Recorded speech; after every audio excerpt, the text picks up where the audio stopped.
Hi everybody, I'm Keith. Today's video I'm going to be talking about just one of my favourite bands that I've been wanting to do a video of on my channel for a long time. So today I'm just going to share with you my Overkill collection. I've gone back and I've listened to all the albums again. Some I know better than others, so I've listened to them 2 or 3 times. And I'm just going to I think I'll break down this series of videos into 2, because I'll just talk about the first 10 albums that I've listened to, the first 10 Overkill albums.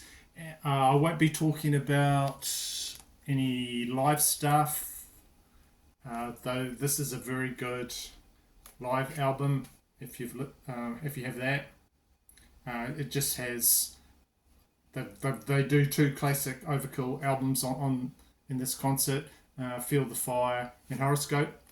Fantastic, but I won't be talking about any live stuff. I'll just be showing you what I have in my collection of the first 10 albums, and just going to take my time, just going to walk through the first 10 albums and just tell you what I think, and show you what I've got. The first one to talk about is Feel the Fire. First full album came out in 1985 on Megaforce Records. So the copy I've got is a German copy on the Noise label. There we go. So my copy has a version of the cover version of the song Sonic Reducer. So that is a cover of a Dead Boys punk rock song. So I don't think this is a first OG of Overkill, because I think the first ones didn't have that one on. But of course we've got the classic original lineup of Bobby Blitz Ellsworth on vocals, Bobby Gustafsson on guitar, and Rat Skates on drums, and bass player Didi Verney. So great condition, this LP. It's still got all the inserts and everything in it there.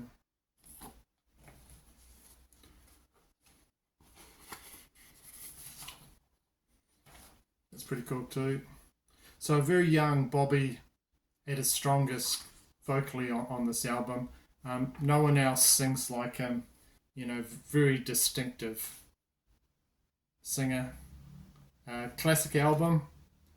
Top 5 for me. And of course he spits venom, angry stuff on the song Feel the Fire. Love that song. But my favourite song on this album would have to be Hammerhead. Least favourite song would be Second Son. They're all really good, but later on the songs become a bit more polished. So that's their first album. I'm going to go through all their first 10 albums, and I'll just rank the first 10, because like I'm saying, I'll probably do another video, because this could go on for quite a while. I just want to take my time and talk a bit about the band I really like. The second album is Taking Over. This came out in 87. Of course, there you got the band mascot Charlie on the back. Immediately opens with just a brilliant song, Deny the Cross. Just a great opener for the album. For me, better songs than the first album. Plenty of anthems on here that the band play live to this day. Wrecking Crew, and what's the other one? In Union We Stand. So you got Bobby again. It's great.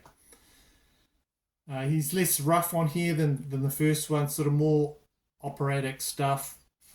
If you live by the sword, you die by the sword. Sings that fantastic. But there's still enough screams and to enjoy on this album. My favourite song on this album would be either probably Fear His Name or Deny the Cross. You know, it's hard to pick between the two. This copy I've got is a music on vinyl copy, yeah, a re-release. My least favourite has got to be, where is it? Fatal If Swallowed. Yeah, don't like that so much. But this is definitely top tier Overkill for me. And it's the last album to feature the drummer Rat Skates. There we go, number 2. I'm just going through from the first to, chronologically to yeah. Anyway, what do we have to? The third album is Under the Influence. Came out in '88. A bit unappreciated, really. It came out between two really good Overkill albums, Taking Over and Years of Decay. Really good opener, Shred. But there's quite a few songs on here that are sing along. Of course, you got Hello from the Gutter. Awesome. That song starts off with like a Van Halen type guitar part. It's a great song, but it's not my favourite on this album. My favourite would be End of the Line. It's 7 minutes long, but does not let up one bit. So I'll show you the inners for that. Yeah.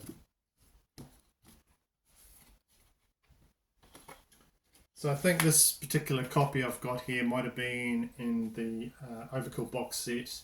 Someone's just pulled it out of that, the BMG box set, and I picked this up. Yeah, that's a bit weird. Just on there, it sort of struck me a bit weird is that in that picture there, it looks like he's wearing lipstick, Bobby. That picture there is alright, but yeah, I don't know what they've done with some of the colours on this, but it's pretty good. The artwork's reproduced pretty well. You've even got the Twin Towers up there in the background. Of course, you've got another song in here is Brain Fade. I suffer from that. I can remember album tracks and things about albums and music from 30, 40 years ago, but then I'll try and I'll listen to an album like recently, and then a day later I can't remember the name of the songs. I can't remember a lot of the stuff about it. So it's I suffer from brain fade. The other song is Drunken Wisdom. So Bobby sounds really pissed off on that. Head First is my least favourite song on this album, I have to say. But the album ends really well with, they do the series of, it's like a ongoing thing on the albums. They do Overkill songs, and Overkill Part 3 is one of my favourites. I really like how it starts off with an instrumental part, and same sort of instrumental part that was used on the Overkill song on the last album, Part 2. And yeah, good, really good. And something noteworthy is that they've got a new drummer, Sid Falk, on this one. So that's Under the Influence. What do we do next? Of course, Years of Decay. Number 4. 89. I've got a version on here. What is it? Half speed coloured vinyl. I don't need to show you the colour. But when I first listened to this, I could not believe how good it was. I think this is a popular choice when people are ranking. There's quite a few Overkill ranking videos of best album. Bobby Gustafson bows out on this album, but he really does some fantastic work. He really shreds on this one. There's some really good solos from him. Dee Verney's bass playing is excellent as always. Everything comes together, the production, the epic solos and introductions. Just a bit more complex, a bit more doomy songs, but you know, just really top shelf album, Years of Decay. And they take a stab at doing a ballad with Years of Decay, song Years of Decay. This might be their answer to Master of Puppets. I don't know, you know, talk about it in the comments if you like.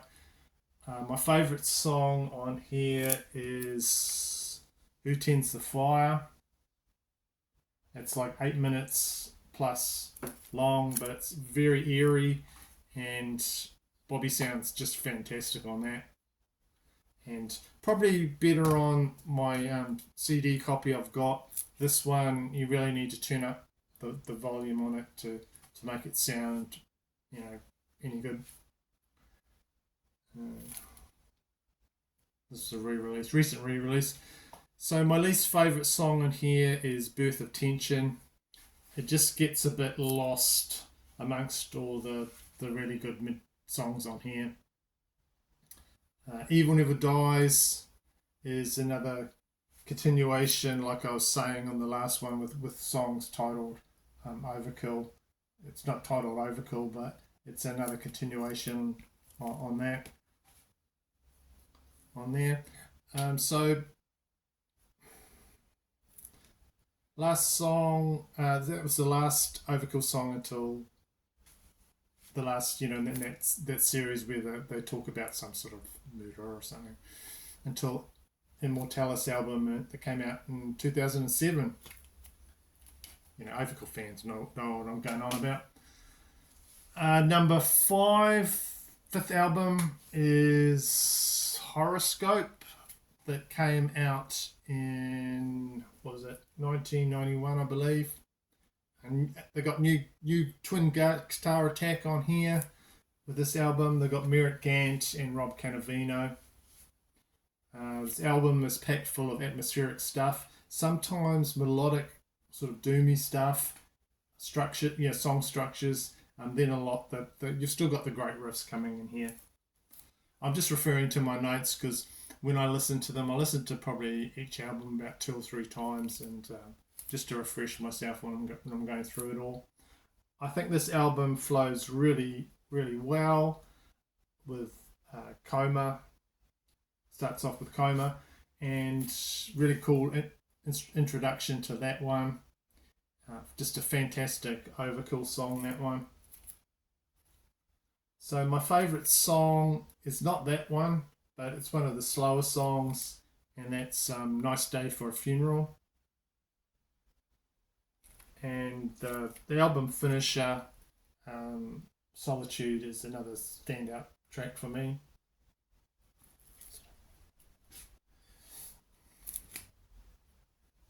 Least favourite, I suppose we've got to talk about that. Would have to be the Edgar Winter song, the instrumental song, Frankenstein.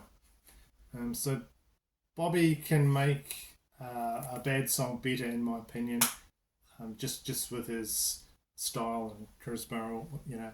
But he doesn't have to on this because it's just got so many good songs. So just another Overkill classic there with Horoscope. So next one I don't have on vinyl. I just picked up the, I don't know if you can see that, the Atlantic Airs CD set. There you go. It's like a clamshell, and it's just got little digipack versions of from 1986 to 1984 albums. So I've got the I Hear Black in my collection from 1993. So I guess you have to say it's like a change of style from the last technical thrash albums. Gone is the fast sort of thrash stuff and more groove metal style with some, everyone says, yeah, Black Sabbath, they're doing Black Sabbath on this. So Bobby's screams and howling vocals are gone, and he sings pretty much clean stuff. And he even tries a radio-friendly type ballad with the song Shades of Grey.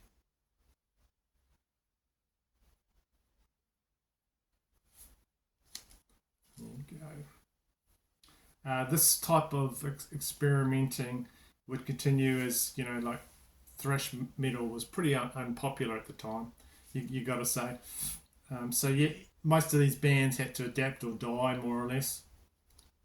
There's a few fast songs on here, but my favourite song is Spiritual Void. It's very slowed down Overkill, but still sounds like the band, but just, like a bit different, pretty much a bit different.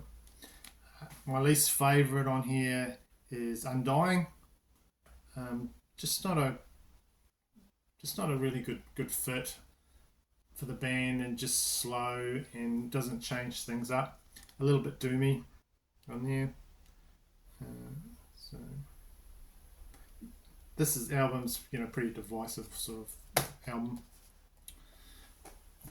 Right, what are we doing next? Of course, we got number 7th album, WFO, came out in 1994. So after that sort of Sabbathy experiment, Overkill are back with the thrash metal. They're bringing it back with the thrash metal. So WFO refers to Wide Fucking Open. I think that was to do with like a reference to biker. Bikers, going out in the wide FN open or something like that sort of thing. So it's all gone, all that other stuff. Really fast-paced, thrashy opener with Where It Hurts. And much longer album. And this is like the start where they start to make the albums a lot longer, with more tracks for people that have CD players, and to fit, you can fit a lot more on a CD, and that's sort of what they did here. So Overkill decided we'll have a stab at producing this album ourselves. And what's known about this is they push the bass sounds and everything right up on here. Songs I like on here are Fast Junkie. So Bobby sings, I am a machine, I'm a machine. Great song, but my favourite on here would have to be Bastard Nation. Very sing-along, groove type stuff. My least favourite on this is the song Up to Zero.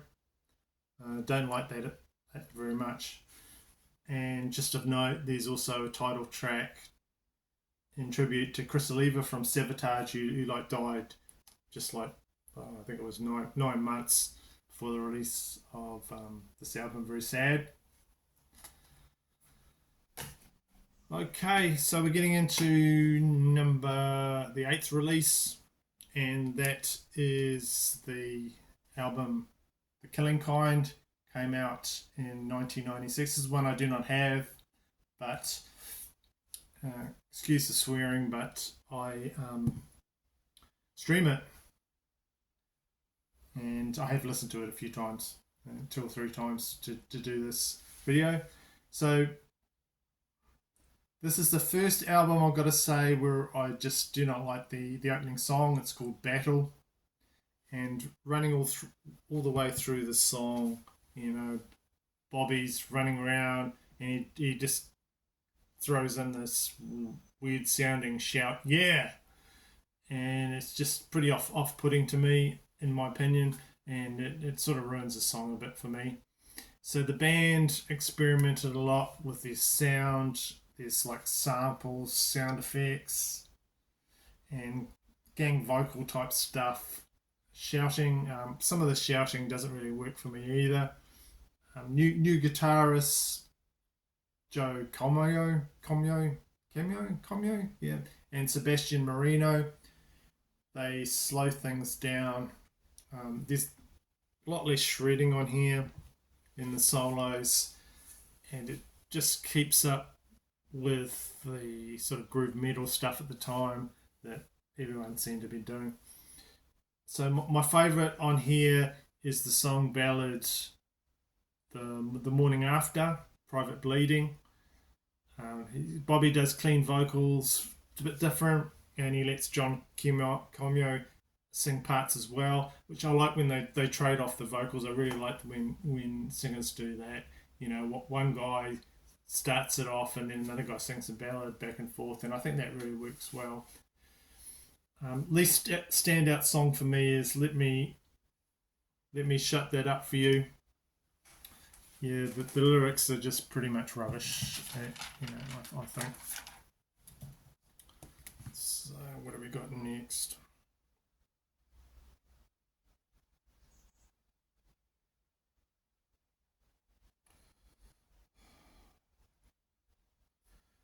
So of course next we got From the Underground and Below, the 1997 album. I'll just show you the cover for that.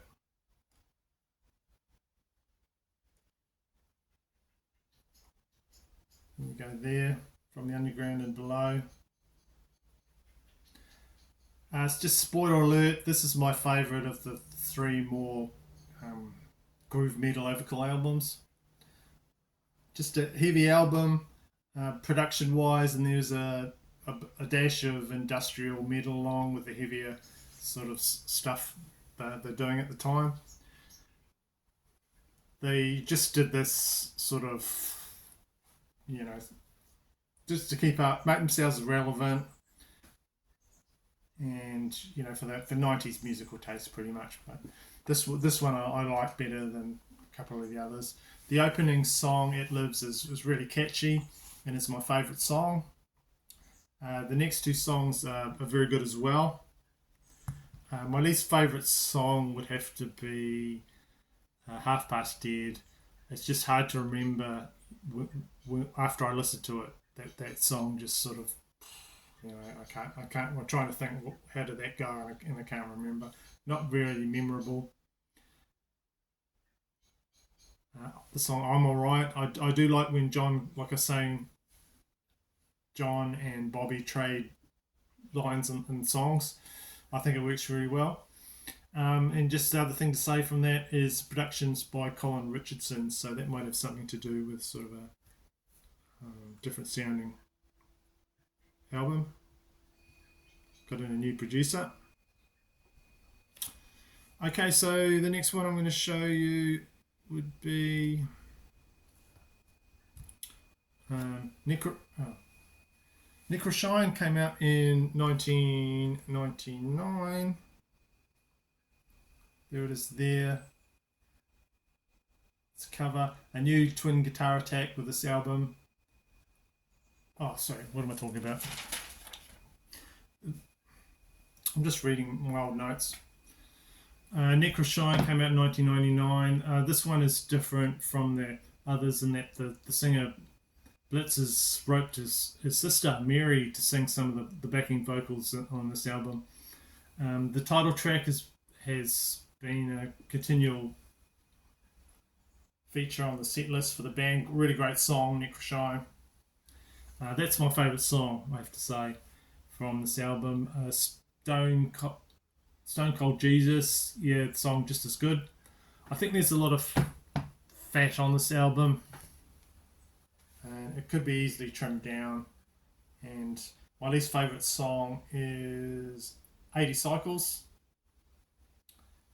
And just with the album artwork, Travis Smith artwork, I don't think he does any favours for poor old Charlie, the mascot for the band.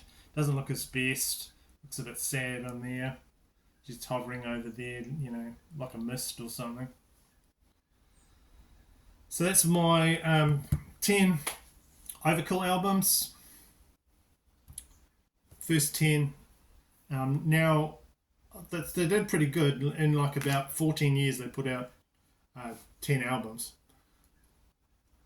For a band like Overkill, that's a big achievement. So what I'm going to do now, I'll just roughly go through, and I will just try and in reverse order, I'll just rank the first 10 how I think they are for me. So number 10 would be, from worst to best, is Necro Shine. What's your...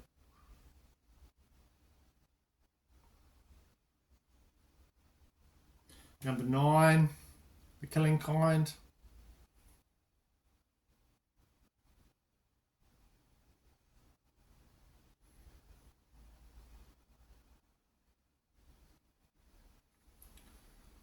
Number 8, From the Underworld and Beyond. Number 7, I Hear Black.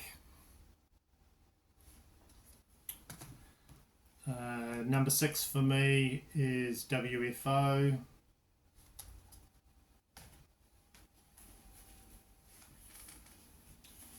Number 5 would be Under the Influence.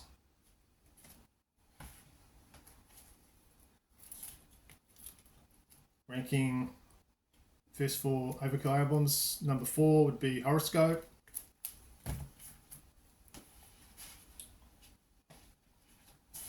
Number 3 for me is Feel the Fire. My number 2 album is Years of Decay. And of course that makes my number 1 album of the first 10 albums for me is Taking Over. So I just wanted to just give some time to properly listen to the first 10 albums and then give you my ideas of what songs I liked and how I ranked the albums. So then I'll do a part 2 and just go through the next 10, and then probably that'll change the ranking when I go through all that. So I'll try to do a part 2 for you. So I hope you enjoyed just going through with me my Overkill collection and songs I like, songs I don't like so much, and just my ranking of their first 10 albums. So thanks for watching, and thanks for subscribing and all that other good stuff, and I'll see you in the next video.